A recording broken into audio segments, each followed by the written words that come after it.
This podcast is intended for mature audiences and could be triggering to some. Please use discretion when listening. Hey everyone, welcome to Hearts with Jules, a podcast where survivors can share their story. Back with another episode. Today I'd like to introduce you to our guest today. Her name is Kerry. Kerry is a survivor of narcissistic abuse. We've also been social media friends for a while now. I really want to thank you today, Kerry, for taking the time to meet with me. And just for the listeners, could you tell us more about yourself? Oh, thank you, Jules. Thank you so much for having me on today. I really appreciate it. Well, I'm Dr. Kerry McAvoy. I'm actually a licensed psychologist with over 20 years of counseling experience. And I retired my practice in 2015. And since then, I've been primarily writing, blogging, and creating educational videos about narcissistic abuse. And that's how you and I met, through the social media, through the narcissistic abuse topic. Amazing. Yeah, I'm thank you. so happy to meet you. Oh, thank you. Thank you so much. All right, Kerry. So how long was your relationship, and when did you start noticing you were in an abusive relationship? Well, let me back up, because I have had two significant relationships in my adult life. I met and married my first husband when I was about 18, 19 years old, and then we ended up having a 31-year-long relationship. I would say that relationship was pretty healthy. It had bumpy spots.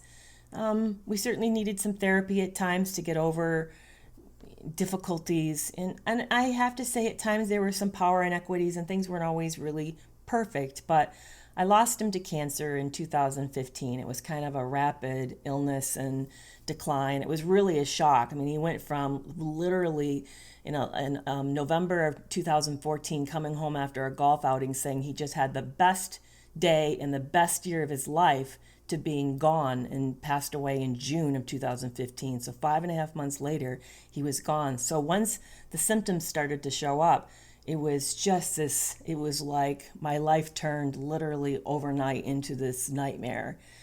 It was rough. I can't begin to describe what it was like to go from thinking that you were having this fantastic future with somebody, preparing to move into retirement, empty nest time, looking forward to, we were in fact building a new house at the time. We were about ready to break ground and had all our house plans finished, and it was going to be this dream house, to suddenly have all of that gone, literally all of that gone in a matter of months.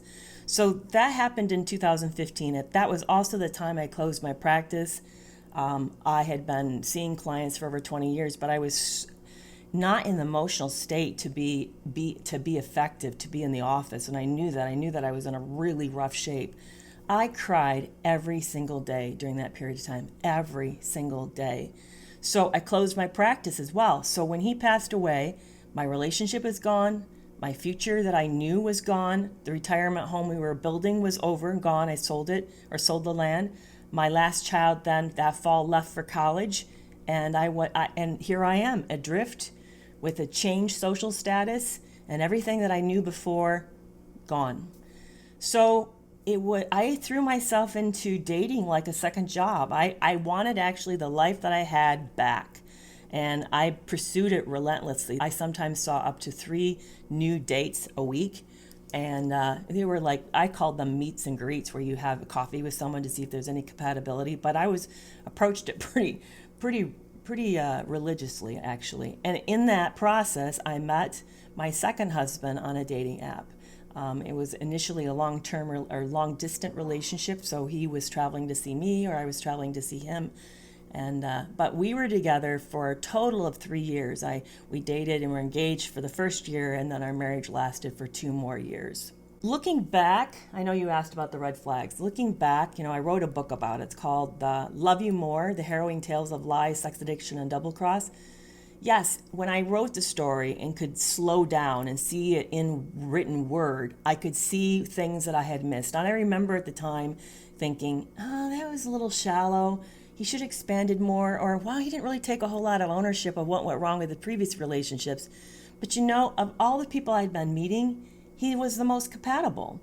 I really wasn't seeing a whole lot of healthiness in the dating pool. So comparatively to me, he seemed really reasonable. And I assumed all relationships took compromise, So I expected we'd grow together. Plus, that's what happened with my first husband. He was quite immature when we got married, but over time we became stronger and we became more united and developed an identity as a couple. I figured I would do that with this person too. And here's the other error that I made. Maybe this is not a red flag, but I know this is something that I hadn't really considered before. I assumed people were basically well-intended and well-meaning. I assumed people were like me and wanted good things for everyone. That's how I generally approach the world. Why would I have gotten into psychology if I didn't believe people could change and if I didn't believe in the goodness of people? So I assumed those things were true about him as well and about everybody that I meet. I generally have that as a bias, which I'm realizing now maybe I shouldn't have. You've been through so much. I do want to thank you so much for sharing that with me. But yeah, no, I agree with you. I was exactly the same way. And I probably still feel that way even now. Mm-hmm. Yeah, it's actually part of have you heard of the Big 5 personality traits? There's a test that's called the Big 5 and it measures 5 traits. I know I won't be able to list them all, but one of them is called conscientiousness. Conscientiousness measures your belief in the goodness of other people and also the degree that you tend to be trustworthy and our willingness to extend loyalty to people. It's been found, there's been research studies looking into this, that people who get into these toxic relationships tend to score high on conscientiousness. I score high, and probably you do too, on conscientiousness. Now, the error that we then make is we assume if it's true about us, then we assume it's true about most people. We think most people, like I said, are well-meaning. We don't realize that, yeah, maybe most are, but not everyone. Totally agree with you. Thanks for sharing that. So what made you ignore the red flags? What made you stay knowing you're being abused? Well, so let me ask, can I flip it on you for a second? Okay. Did you actually know you were being abused? I didn't for the first 2 years. Right. And then for another 2.5 years, I wanted to accommodate. I guess I was just putting up with it because I thought to myself, if I deal with the situations the way they want, or if I put up with it more, maybe in time they'll change. Because I'm like you. I didn't say, oh, this is abuse. This shouldn't be happening. People don't treat each other like this. I didn't view it like that. I didn't think of it that way either. Right. I didn't. I just knew that I didn't deserve it. And I wanted to help the situation. Right. Instead of helping myself. I didn't even go that far to think that I didn't deserve it. Not to say I was saying I deserved it. I'm not saying that either. I thought this is just what happens in relationships. Relationships are flawed. There are always a lot of work. People are broken and human. I mean, I spent, like I said, a lot of years with people listening to broken people talk about problems. I had a pretty big sense of what most people bring into the office. I figured that's what life is like. That's what normal life is like. So when it started to go sideways, I assumed, well, this is really big. Now, I'll give you some particulars, but I assume this is really big, but life always hands a lot of big things. That's what we do. We work them through. That's how I kind of approached it. So it wasn't like I had this moment of saying, oh, I'm being abused and I'm going to stay. I never really went there or put it in words like that. I view it that way now. I do now when somebody does something that's really insulting, hurtful, gaslighting, invalidating, or I now say, ooh, that's minimization. Do I really want to be in a relationship with someone who minimizes things? So I do now label things and then evaluate whether or not I want to be in a relationship with this person. But I wasn't doing that at the time. I was generally kind of seeing things as this is what you get handed, and then you make the best of it. I think that's what I grew up with, that was a real common philosophy in my family. My family put up with a lot of abuse from extraneous people in our life. So even if it wasn't internally my family, but it was happening to us, we generally we don't make waves.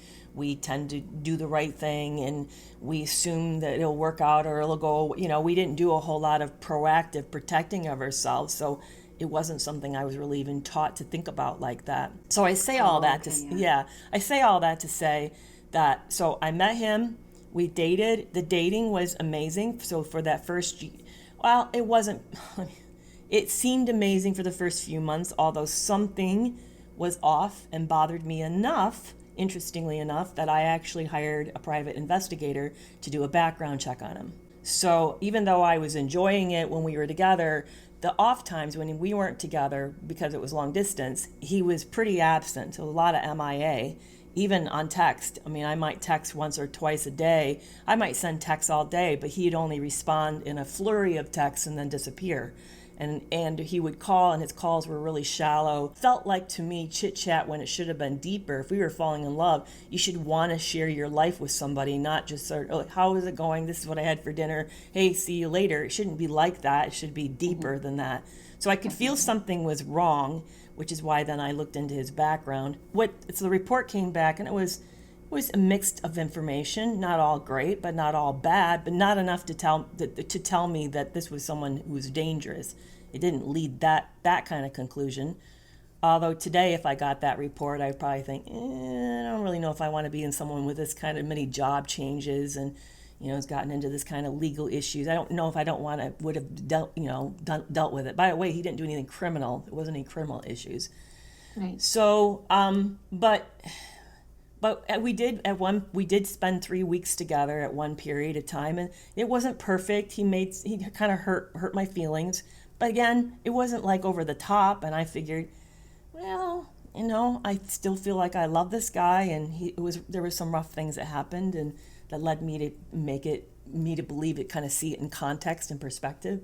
Mm-hmm. So I didn't really have a clue until 2 months into the marriage, and it was all of a sudden that there was something catastrophically wrong.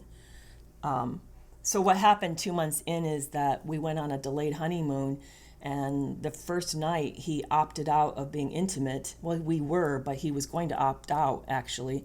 And here we'd been kind of like not really spending a lot of good time together, really busy. We were trying to make an international move, and we were trying to sell a house, and there was a whole lot we had a wedding, and we had a lot on our plate. So I'd been looking forward to having this honeymoon, and we get there and he's disinterested. And that was my first sign that something was wrong. And then he did the first kind of narcissistically abusive thing that was, to me, was super overt.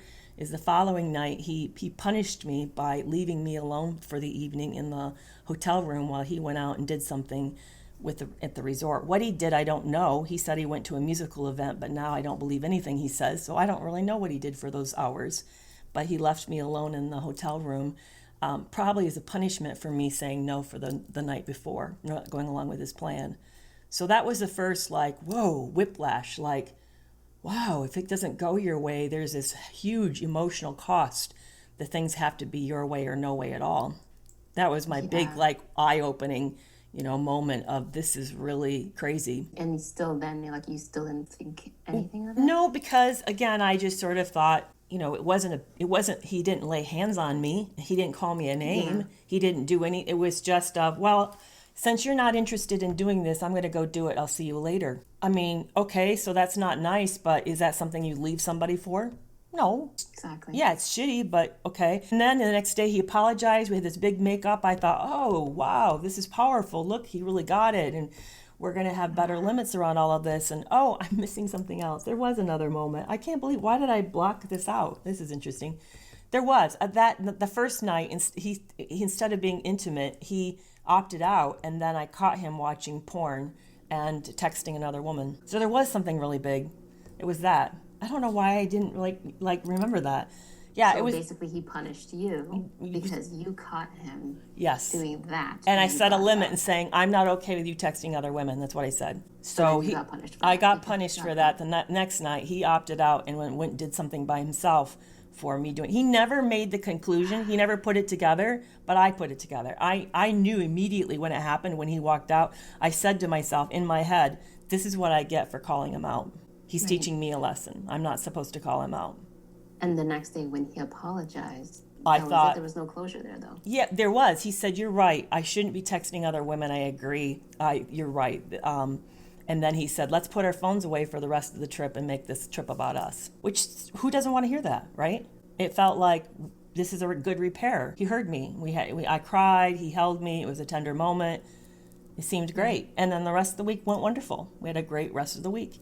wasn't really intimate, wasn't a lot. It didn't feel like a honeymoon to me. But on the other hand, we were in our 50s. We both had been married before, and we'd been sexually active for the whole dating period. So it wasn't like that was new to us. So I kind of like chalked all that up to that too.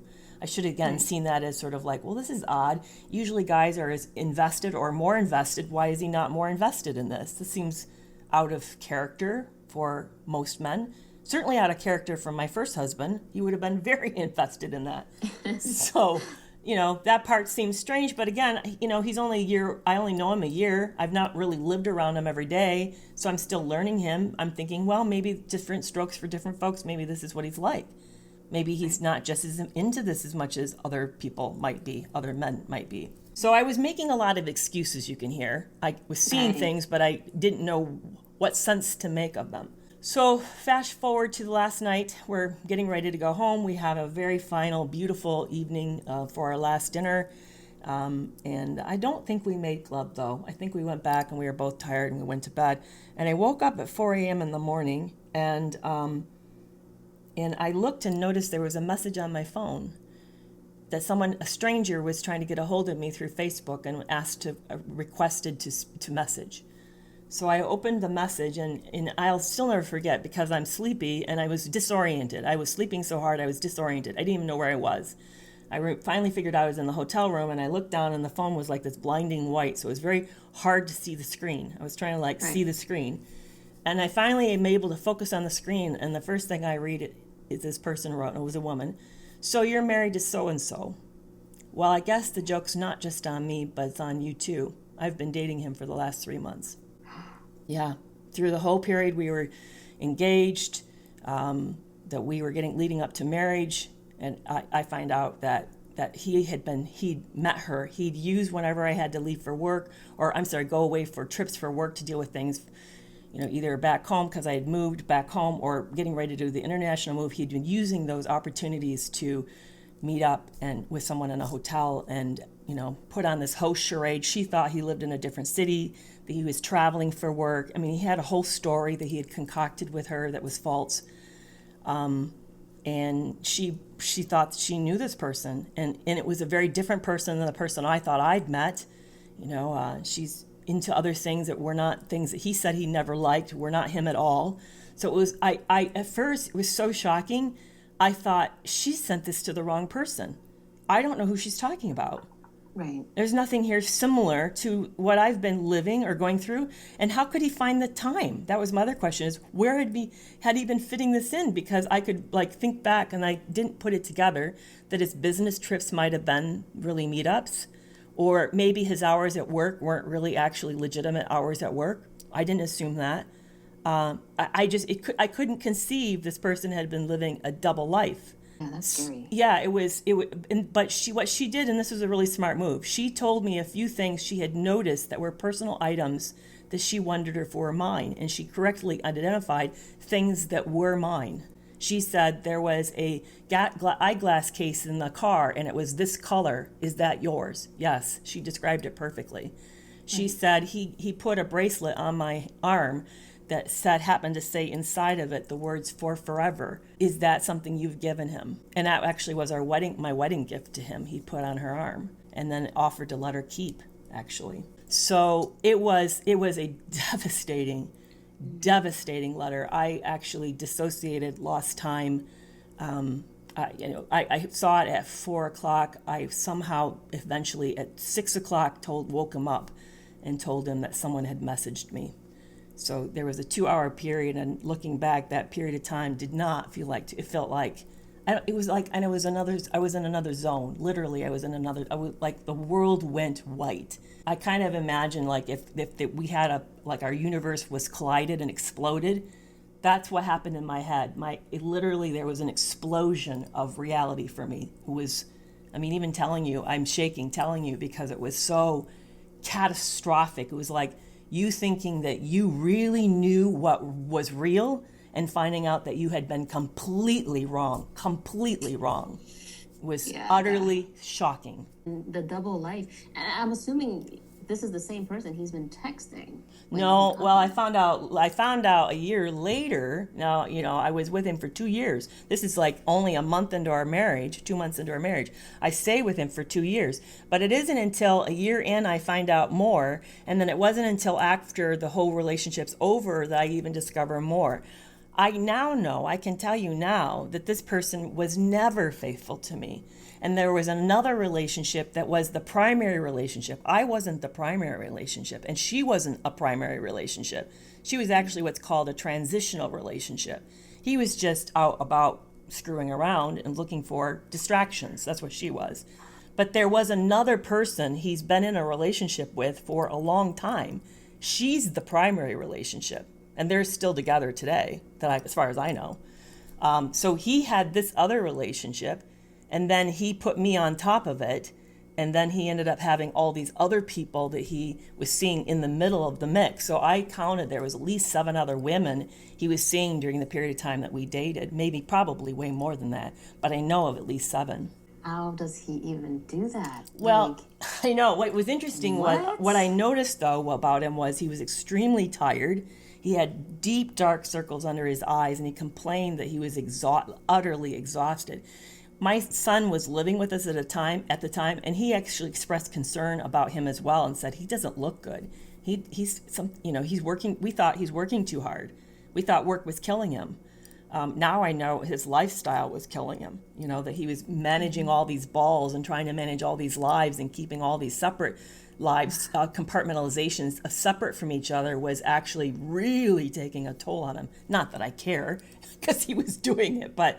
Yeah, I don't know how he was doing it either. But what I also found out is that he had created scripts so he could keep the people separate, so he could remember who was who. Because how do you do that? How do you remember that so-and-so has this many kids and works here, and so-and-so has this many kids and works here? He was keeping like scripts on them, or like data on them, like an Excel spreadsheet, only it was in notes. And then the other thing he did is he had scripts that he'd written out that he would like send to people as an introduction or ways of saying things. He kind of developed like conversations because it's for him to sort of keep it fast and easy for himself. And he also kept spare photos. So whenever he needed to run late or be gone, he would send photos that he would then use for other people to explain other things. So like he'd say, there's been a problem at work. He would send these photos of broken equipment. Well, he'd reuse them. I don't even know when the broken equipment actually happened. It could have been years before I ever met him. But he just kept these stock explanations, and then he'd reuse them. Very calculated. It was very calculated. That's crazy. Yeah, it was. Yeah, the more I discovered about him, here's another kind of takeaway, in general for people. One of the things that happens with people, he's a predator. He's preying on people, preying on women particularly, maybe men too, but preying on women, sexually preying on women. He's actually a sexual predator. Unfortunately, we can't necessarily think of him as a criminal, although he was breaking laws. He was engaging with prostitution, so he was breaking the law. But he's an active sexual predator. But he looked so normal, and he's so charming. In fact, one of the wild things since I've written the book, a few people who kind of knew of us at the time have gotten a chance to read the book, and they've expressed their disbelief and said how likable and how civil and how sane and even charming and how much they liked him. So here's the problem, and they talk about this, is that people like him have what's called a mask of sanity. There's a mask of civility. And it's so believable that we assume they're following the rules the way we are. We assume that they're applying societal norms the way that we are, that they're not speeding, that they're taking their garbage out to the road, that they're not beating their wife, that they're not cheating. We assume these civil things, but they're not. They're not following these things. They're actually breaking a lot of these rules quietly in a very deceptive way. But the problem is then when you tell people that they're breaking the rules and they're even horrified, the mask of sanity or civility is so strong that we continue to underestimate their dangerousness.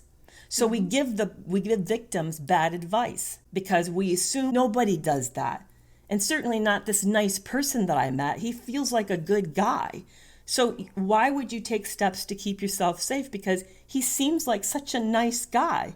Well, but nice guys don't keep photos and send them out as explanations. Nice guys don't see 7+ different women while they're getting engaged and marrying someone else. Nice guys don't spend the night with someone else before he goes and gets married the next day, which is what I found out that he did. All these things nice guys don't do. Nice guys don't threaten their wives at the end of the marriage that they're going to kill them, which is what he did to me. So there's all these things that nice guys don't do, but he did. And we still want to give him this credibility that he's nice because he seems nice. And I think we do victims disservice when we don't take their stories literal and seriously. He's threatened that to you, Kerry? Yeah, he used a dog whistle, but he threatened it. The dog whistle is one of the prostitutes got a hold of him, and this is in another country, and sent him a threatening text and said, and then used the name of like you'd be saying, you don't want to make a Canadian mad, or you don't want to be American mad. She used their nationality as a way to threaten him. You don't want to make me as this national mad, and sent a threat with a person with a machine gun. So when he was divorcing me and we were alone in a parked car, away from anybody and everybody, he leaned close and whispered in my ear, and you don't want to make, and he said the nationality, mad. Meaning, I will kill you if you make me mad, if you disappoint me. I'm like speechless right now. And it gets worse. I discover at the end of the marriage that the whole marriage was a con. He married me for nefarious reasons. He didn't marry me because he loved me. He married me because he was looking for money. And I was a widow, and widows are marks because people assume we have big payouts on life insurance, and he assumed that. So, that's why there was a primary relationship. He and her were together on vacation 2 weeks before we met on a dating app. And then I met him on a dating app 2 weeks later. They got together. I found records after the marriage was over that they met almost every important juncture of our marriage. So think about it. If you were planning something with a partner and you were undercover in a way, wouldn't you then go back and strategize about the next piece at every juncture? Like when you get them to agree, you know what I'm saying? You would come back and strategize. So they met right after we started going steady. They met right after we got engaged. They met right after we got married. And they communicated right after we moved to the new country. And then they met during our breakup.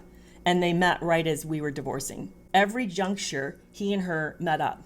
As if, I can't prove this because I don't know what was said, but it sure looks suspicious to me. And I caught a text at the end of the marriage that he and her were communicating to each other. So what happened, let me jump forward to the end of the story. So one of the things people want to know is, why did I stay so long? How did I get out? Did I have a big epiphany? I mean, all these things people want to know. So I kind of explained the fact that I had been used to this. I kind of saw it as a cooperation, and you grow together and you work together, and no relationship's easy. I assumed that because I had come from a troubled home, which life wasn't easy there. My parents' marriage wasn't easy, so I assumed marriages are work and commitment. And my first marriage was that. It was a lot of work, and it took a lot of commitment. It wasn't easy either. So I'm working on it, and he says, right after I discover all of this, he claims, I have a sex addiction. I've tried to get help before, but nobody's ever taken me seriously. Well, now you're speaking my language. This is a realm I understand, mental health. So what do? I get him to see an expert who gives him a quiz, a survey, a standardized survey, finds out he has a serious sex addiction. And she's recommending several months' worth of residential treatment. That's how ill she feels he is based on his answers. We don't have the money because it's going to have to come out of pocket. He has no money. I'm the only one with the money. There's no insurance for this. We're talking like $100,000+ of worth of treatment. I know because I work in the field and I know how much treatment costs. So I have realistic expectations of costs. And when our house has been sold, our car's been sold, and we have tickets to go to a new country. And we have property in the new country that needs managed. So how are we going to do all of this? And I don't speak the language in the new country either. So I'm boxed in. I'm literally boxed in. So I do the next best thing. Run to an intensive treatment program for sex addiction for 3 days, try to get some help, try to make some connections so at least have an idea of what recovery should look like. And he's saying the whole time, even though he's not completely now that I look back, there wasn't a lot of remorse, and there wasn't oh, what can I do to make it up? And I'm so sorry, and all this stuff that you should see from someone who's genuinely broken. He wasn't behaving broken. He was kind of a little half resentful, but cooperative, but cooperative. And then he'd say the right things like, I want to get help. I want to do this, do better. So I'm kind of like, okay, what's normal? I've never seen any in my life and everything I've experienced. And when you read my story and know a little bit more about me, I've gone through a lot of pretty catastrophic events. No one has ever apologized. No one has ever been truly broken about anything that has happened to me. So I don't even expect it anymore. I don't even know what it looks like. So to me, this is kind of more of normal. So he's getting help. He says he wants help. We then move to the new country, and we're both in treatment, supposedly. He's getting help, I'm getting help. And it seems like it's going okay. But then there's this breakthrough. They keep making more discoveries that he's talking to women. He's texting strangers, I find out he's been sexting over 50 people. He confesses that to me as he's cleaning his phone out. Oh my God. Yeah. So I see all of this. I don't know there's this other relationship. I don't know of this. She's an unknown to me yet. And then until I catch him and her chatting or emailing 3 months into the marriage, where he emails just before a holiday that he's in prison and miserable and misses her. That's the first I learn of her. And then I find out that he'd seen her before while we were dating, and that he's known her for a while and met at work years ago. This is how I first learned of this person I call Susan in the book. No, I call her Maria in the book. That's how he knows Maria in the book. So now I'm aware that there's this woman, Maria, that he's had this like friendship something for years. And she continues to be a piece of this going forward. So it's bumpy. It's awful. I continue to find out, something doesn't feel right. I'm going crazy because I feel like something's wrong, but I can't prove it. I can't find any hard evidence. I suspect he's cheating again. I start to do crazy things like I'm snooping on his phone constantly. I'm checking his computer once in a while. I even at one point follow him. That's how desperate I get. And I feel like I need a reason to leave. Like what's happened in the past doesn't quite count because he's said he's sorry and he's in therapy. So I need something actively to show me it's all a lie. That's what I'm looking for. And I never in this moment, this is another big kind of takeaway. I never in the moment think, am I happy? See, I raised religiously and very conservatively. That's not what you ask. You're not told that marriage or a relationship should be good and both should be contented. You see this as something that you're doing for the good of the relationship and the good of whatever you believe spiritually. You don't see it as, it's a place for me to be fulfilled. Does that make sense? It's sort of like it's your responsibility. Yeah. So I don't feel like I'm allowed. I even know if I talk to people who's in that religious circle, they would say, no, that's not really a question you ask yourself. It's a duty. It's a responsibility. So I don't really see myself as able to say, is this working for me? Is this healthy for me? Am I being built up or am I being tore apart?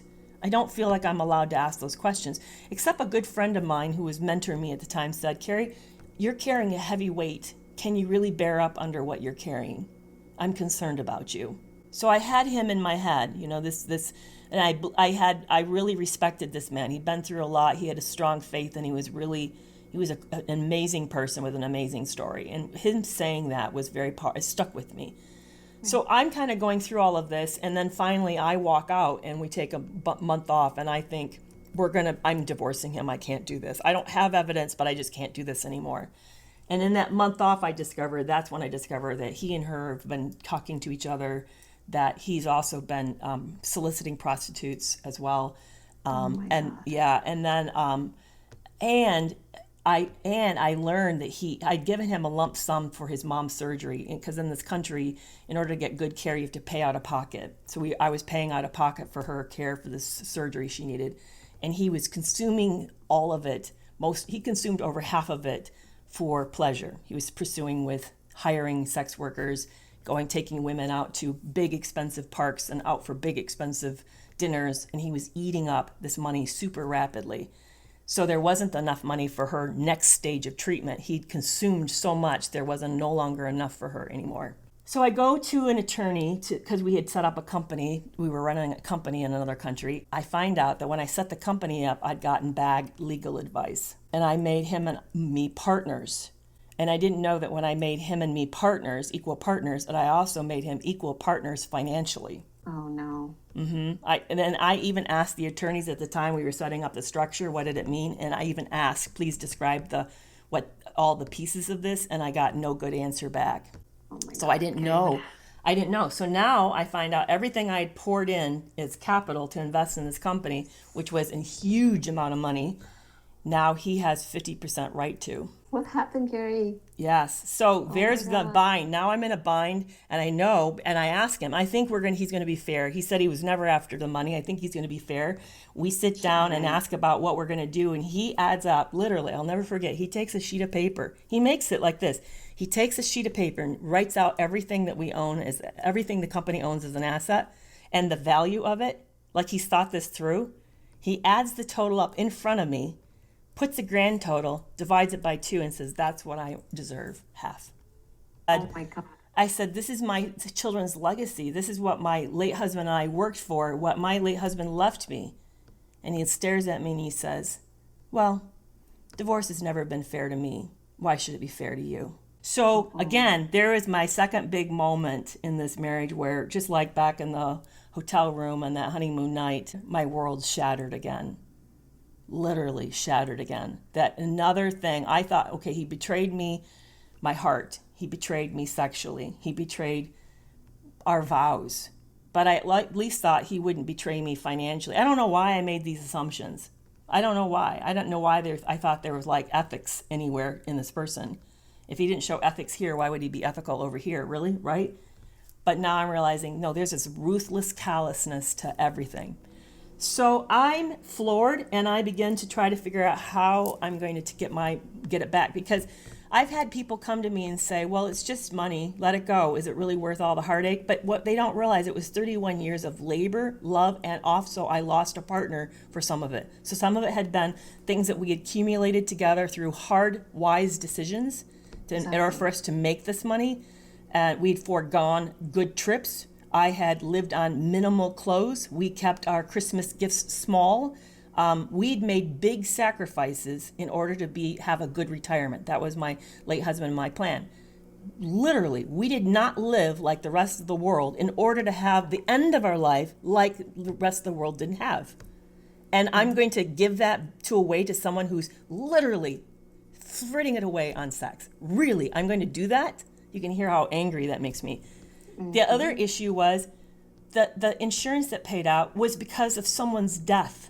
And he's going to take that too? He doesn't deserve that. He doesn't, I was married to a man who kept his word. And that person's legacy is going to go to this person? Hell no.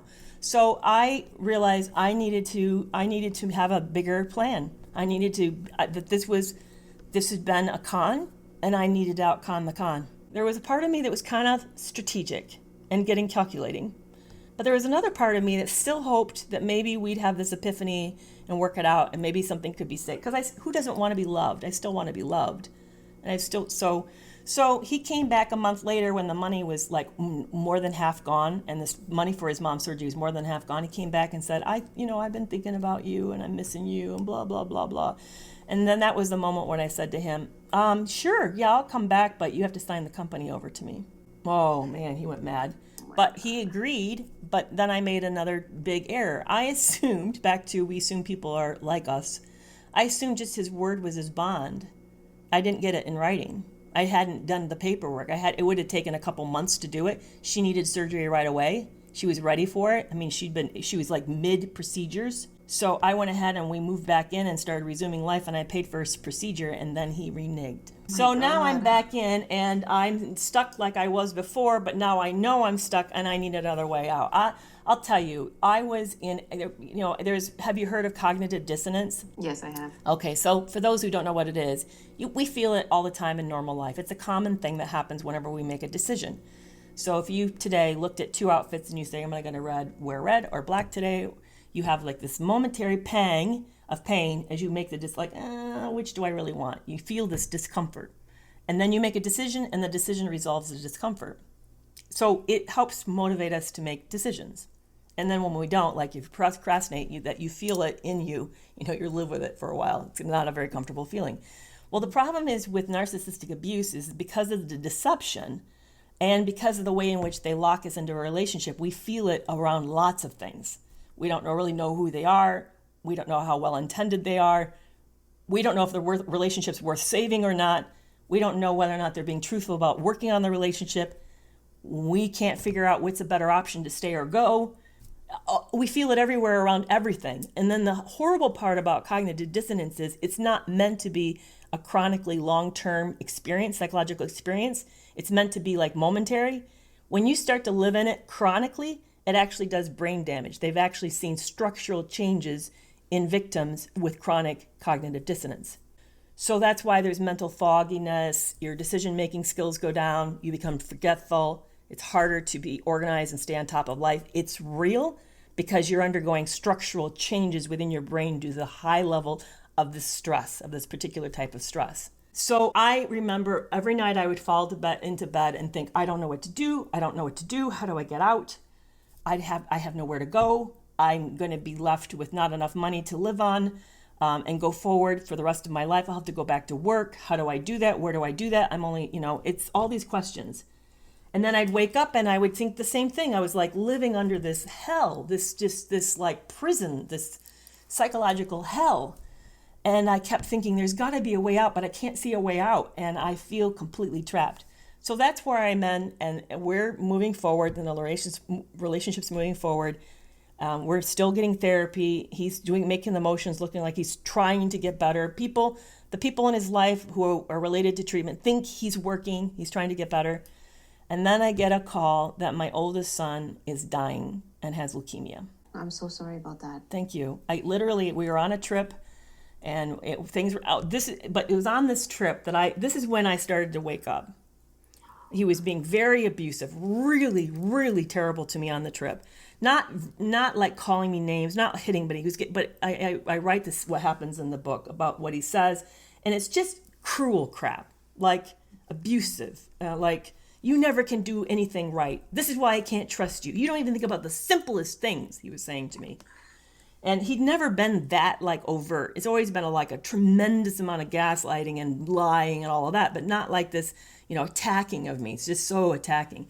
And I'm looking at him and I'm thinking, would I ever be okay with one of my adult sons being treated by a partner like this? Hell no. Hell no. Then I asked this question, then why is it okay for me? And I felt like something shifted. It was a big shifting moment for me. And then I actually walked out to the ocean and was looking at the ocean and looking at the way it was eroding I was standing on the edge of a cliff that was made out of lava, and you could see the way it was making this big indent underneath. It was carving in underneath, making a cliff. And I said, that's what he's doing to you. The abuse that you're surviving he's tearing you away. He's eroding you away. And if you stay, this is what's going to happen to you until you're nothing. But then I also saw the ocean and thought how strong it is and how relentless and determined, and it doesn't have to be cruel and harsh, but it still has power. And I thought, but you can't have that power. You have that power in you. You can do whatever you set your mind to do. You can do this. Whatever's coming, you can do. I had that big moment. Believe it or not, I had that hours before I got the phone call. Several hours later, we were at the dinner and the phone rang, and it was my one son who doesn't typically call or text. And I said, I got to take this. So I step out, and my youngest son gets on the phone and says, something's wrong with his older brother, my oldest son. He said he's really acting strange. He doesn't even know what day it is. He's not eating. He breathes really weird. Something's really wrong. And I said, you got to get him to the ER emergency immediately. And a few hours later, he called me back, and he goes, he's in ICU, Mom. He's been admitted to ICU. And then he didn't tell me more, and I immediately start to travel home. And midday the next day, as I'm trying to, it took me all day to travel home from where I was, he texted me midday, Mom, they're starting to use the word cancer. And I know that you don't say that until you know. You don't warn someone. It might be cancer. You only say cancer when it's cancer. So I know he now knows it's cancer. So I got in that night at 11 or midnight. I walked into the hospital midnight and see him, and my oldest son was literally wasn't even hardly conscious. pure white, gaunt, looked horrible. My other son's there, and he comes in forward to me, hugs me, and he whispers in my ear, "Mom, it's leukemia." And we didn't know more than that, except to know, and then I find out later that if my youngest son had waited until the following morning to get him help, he would have died. He was near death. He had a hemoglobin rate of our number of 2.3 or 3.2, and you are usually dead by 3.4. He was literally so little energy that whenever he ate, the body triaged and couldn't breathe. So he did hardly eat for the first week. He was hardly conscious for the first week. And it was horrifying. I mean, I had just done this with my husband who passed away, and then to be sitting at the edge of, see my son at the edge of death was just mortifying. And for me at that moment, it was like all my priorities crystallized. And my son had a moment of lucidity, and he grabbed my hand and he said, he's like a 28-year-old, and he grabbed my hand and he said, "Please don't go. Please don't go. Please stay." And I said, "I'm going nowhere." And I knew I'm here. This marriage is, whatever comes with this marriage, I'm here. I'm here. So that I moved back to the United States with nothing. I began to try to figure out how I was going to stay. I was living in my son's apartment on a mattress there for a while, and I could already feel that my ex was starting to I don't know, this is not a really great plan. I could kind of feel from him that he wasn't all there. And it was shortly later I caught a text that he had texted to Maria, the woman he'd been seeing for a long term, and they had this conversation, and it started out like, "Don't forget to delete these messages," which is why I never found the messages. And then they're talking to each other, and then she says, because like I said, the country you're living in, you have to pay out of pocket for good care. She says, "Kerry's son's going to get well. I'm not worried about that, but what I'm really worried about is that his care is going to eat up your half of the money." And then I knew they had been talking about this. I knew there's a bigger plan. And then she talks in the middle of all this, "I think I'd like to come up and see you," and sends him a screenshot of a very expensive resort nearby. He teases her and says, "Oh, that's so much money. But honestly, staying anywhere with you is, I'm happy. I'd be even willing to stay by a roadside motel with you." And then she sends him a kiss, blowing a kiss. So it was over. That moment was over. I let him know the next morning that I knew, and it was over. And within a day or so, he was packing and he fled back to the other where we had been living. And then he texted me 2 weeks later and said, "I think you know that we're over." And I said, "Yeah, I figured that." And he said, "Back to the agreement we'd made. How about we go to the negotiation where we were when we'd separated?" How can people be so heartless? Oh, you know what? In fact, my heart breaks for you. Yeah. Well, what he said this is not even normal. No, and what he said when he walked out was, "I can't stay here. It's too painful to see your son sick like this. It reminds me of my father who passed away from cancer." Mind you, he never saw his father. His father was estranged. They had not seen each other for years. He was flying down to see his father who was dying of lung cancer. And in air, when he was traveling, his father passed away. He didn't spend any time with the ill man. He didn't even know what it was like to be with. He didn't have as a moment with the ill man to have this confrontation or closure. But he used that as an excuse to flee me. "I can't stay here. It's too painful." I thought, you know what? Grown-ass men don't do that. You're a coward. Bye. There's the door. Please don't let it hit you on the way out. I have no space for you here. I've been here before. I've done this before. I know what's coming up for me. I know what this road is. You don't even have the courage to stay. Please leave. Please leave. Right. That's how I felt. And then on top of it, I then knew the whole thing had been a setup. He never had loved, and there's where it started. The shame wanted to really sink in. This man had never loved me. How did I miss that this man had never loved me? Why didn't I see that what love looks like? So then that's where writing the book has been really, really helpful, because it's helped me unpack myself, not just what happened, but how I could have missed all of this. And that's one of the hard parts right here, right now for me, is to realize that I'm not for sure I really actually know what unconditional love looks like. I see it with my sons. My sons lately have been really spontaneously on their own letting me know, "We love you so much. We would do anything for you." And I can't say any adult relationships or even childhood relationships that I've had that kind of have your back. Yes, my first husband loved me and was loyal, but he was selfish. He put himself kind of first, and there was things at the end when he was dying that he regretted and he sort of tried to apologize for, but it wasn't like we had a chance to live a good life with those things fixed. We had to just make peace with the fact that they were broken and they acknowledged they were broken. But I can't say he was selfless in our relationship. Yeah, around some things sometimes, sure, but not when it really came to the big things. He probably wasn't as selfless as he should have been. So it was hard to sit back from all of this and say, I've not really ever had an adult relationship, except with my children, that is actually really love.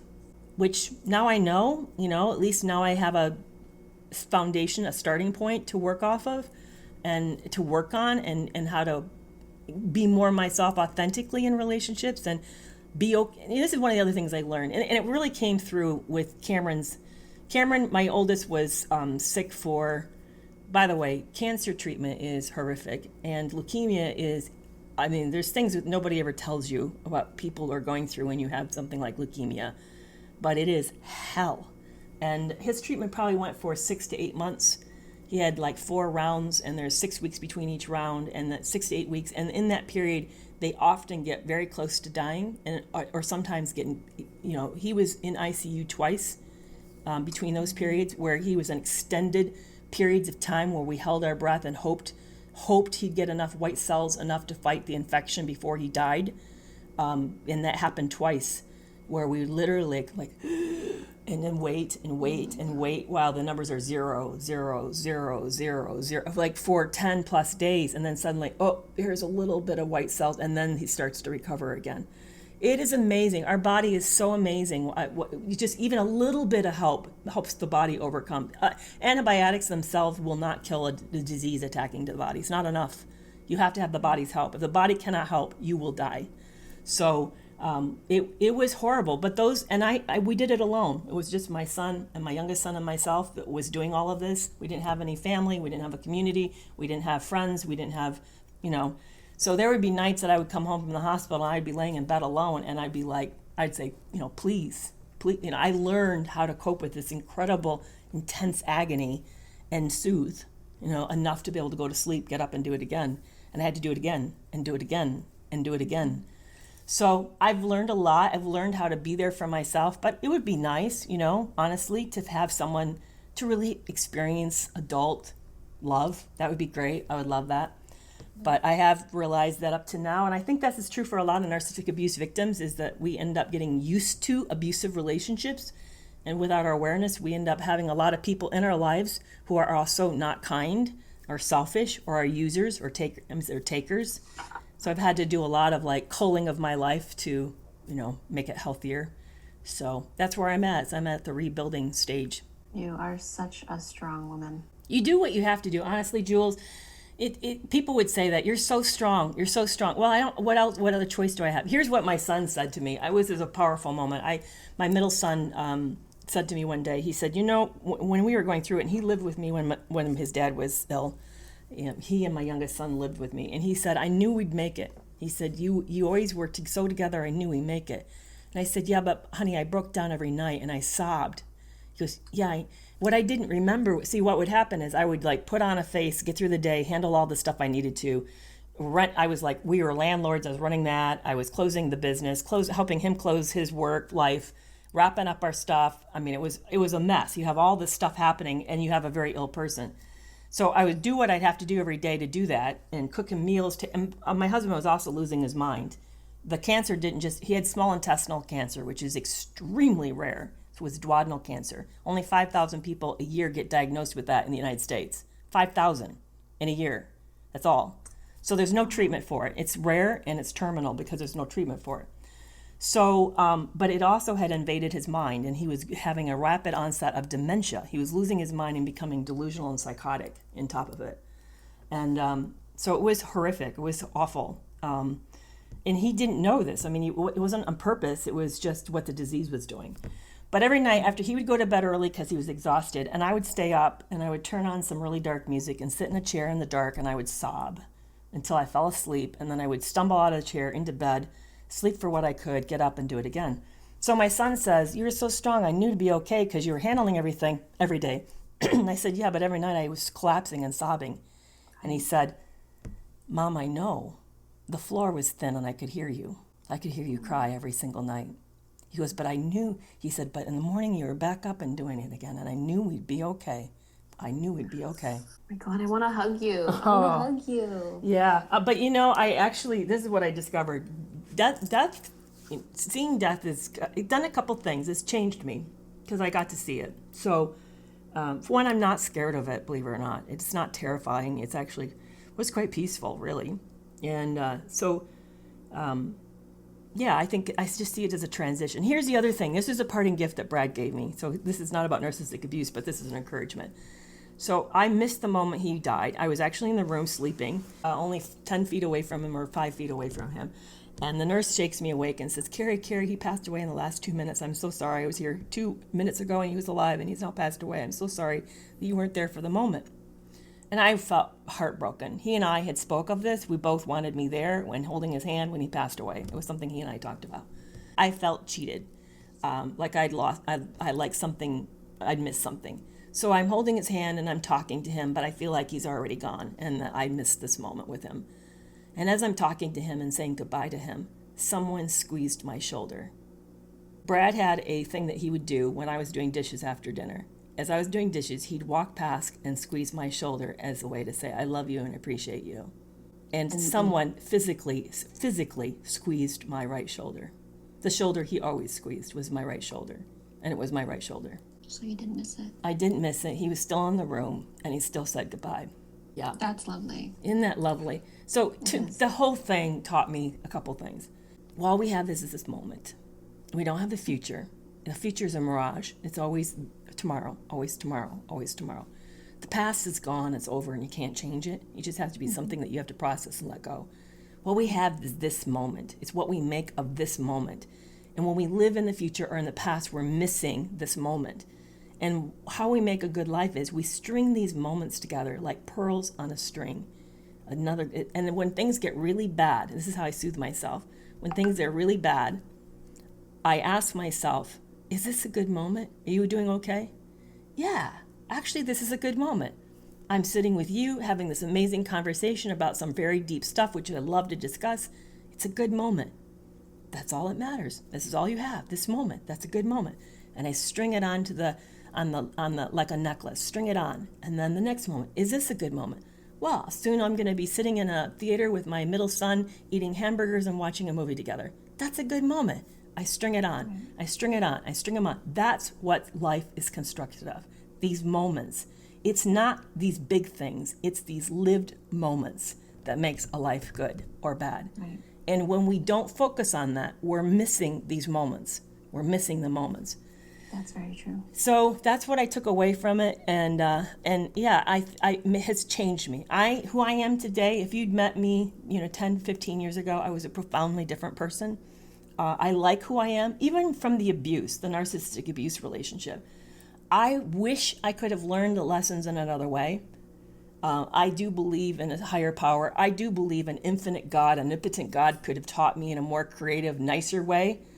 But unfortunately, life is the way that it is, and life is the way that it is. But I don't regret who I've become.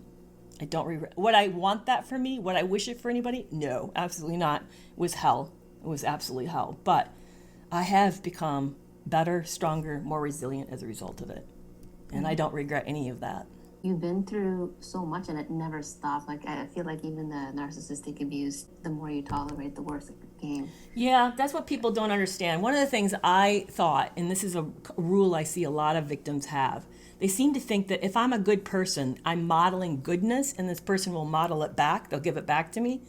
No, they see actually, predators see that as, vulnerability that they're going to exploit. They just think you're being foolish and they'll exploit it. I didn't know that. In fact, that was the part I was really ashamed of until I had this big conversation with my sons after the fact. And they said, no, you're not foolish for being good. They just exploit our goodness against us. That's on them. But I do think what's on us is to realize there are predator-like people. So now when something happens, I say to myself, don't assume this is you. Don't assume this person's behaving the way you would either, or follows the rules that you follow. Look at the behavior. What does the behavior tell you? And then believe it. Ignore what they say or what they say they're intending, but watch the behavior. The behavior will tell you the truth. That's true. I already knew that at the office.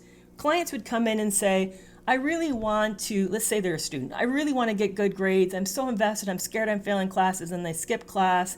They don't show up. They don't study. They party a lot. And then they're like, but I really am invested. Well, your behavior says you're not.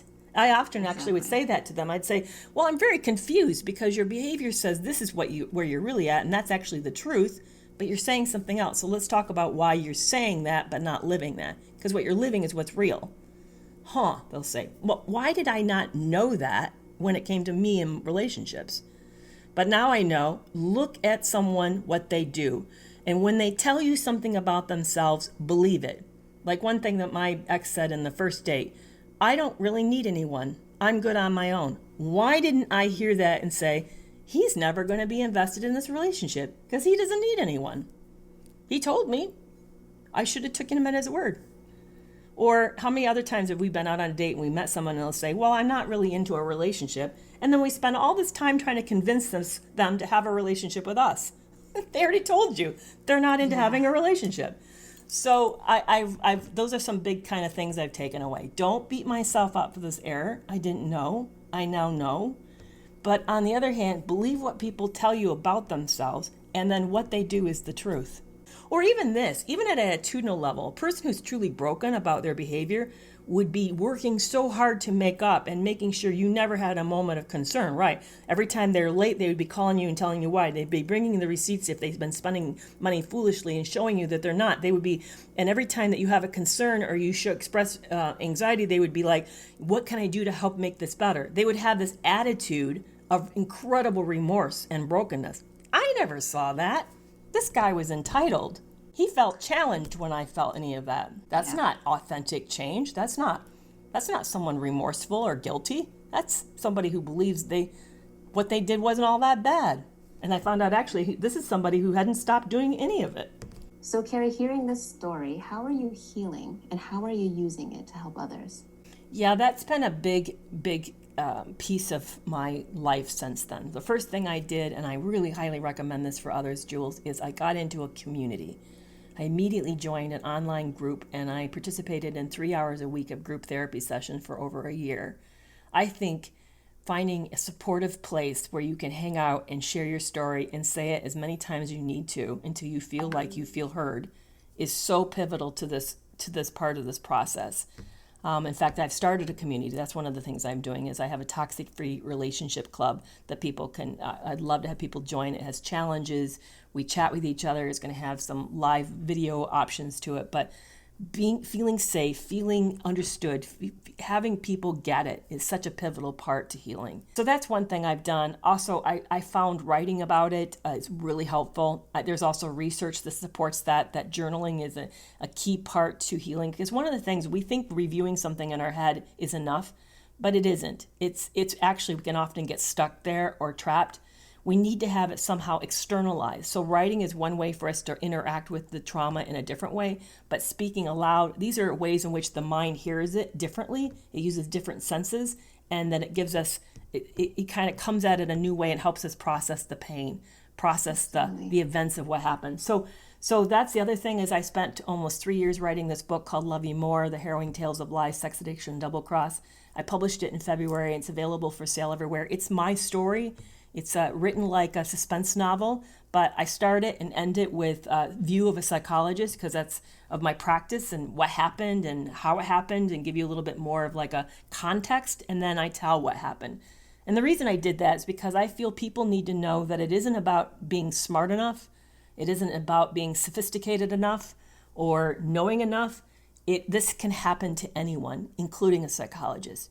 That we often blame ourselves as victims that we are dumb or stupid or foolish, and then we get blamed for it. So I felt by me coming forward and telling my story, it's a way for others to know that they don't need to feel ashamed and they don't need to hide.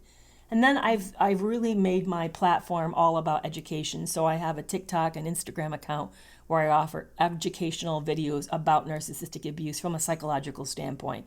I often take psychological concepts and try to apply it to what it looks like in an abusive situation and how to help us find healing, make sense, identify it, set limits, do all the things that we need to do to become healthier people. So that's what I've done. I've been trying to make lemonade out of a bunch of lemons. And honestly, I love what I'm doing. I have never been happier. I have never enjoyed this work more. And this is an amazing group of people, the survivors. I'm so compelled by the stories I hear and the people I meet. I just feel super blessed. Thank you so much for sharing your story today, Kerry. And I love your content too on TikTok. I've learned so much from it. So just for the listeners though, who may be listening to your episode right now, could you share your social media and any links or websites that you have? Oh, absolutely. They can always find, in fact, if you go to my website, it has all the other links. So it's a great way to find where to find me. It's kerrymcavoyphd.com is where you can find me online and my website. But my handle on Instagram and TikTok is the same. It's Kerry McAvoy PhD. So it's simple. You can find it. Whatever you put in like that, you'll find me. I also, by the way, blog. I didn't really talk about that. So if you go to my website, you'll see I think there's, loads of articles. And I've been blogging for several years and have written about a lot of varying topics. So I think 100 plus articles are there about mental health issues, not specifically all about narcissistic abuse, but just mental health issues in general as well. And yeah, I enjoy writing about a whole host of things. So that's the way to find me. And you can also contact me directly, DM me on Instagram as well. I'm always appreciative of that. I'm getting ready to launch a course on cognitive dissonance. Like, what is it? What are the stages? How to break the agony, the pain that you're in, the indecisiveness you're in. So that will be coming out later this year, 2022. And I'm turning my TikTok lives into a podcast as well. It's called Breaking Free from Narcissistic Abuse. And you can find me on Spotify, Apple, Google Play, all the places where podcasts are found. That is fantastic. Thank you for everything that you do. I'll add all of that in the description as well, so everyone can just, click on it and have access to you right away. Thank you, Jules. Yeah, thank you for what you do. Seriously, I have appreciated getting to know you, and your contribution is amazing. It's really amazing to be collaborating like this. Thank you. I really appreciate that. Thank you. I really appreciate you. No, thank you. Well, thank you once again for taking the time to meet with me today and sharing your story. Thank you.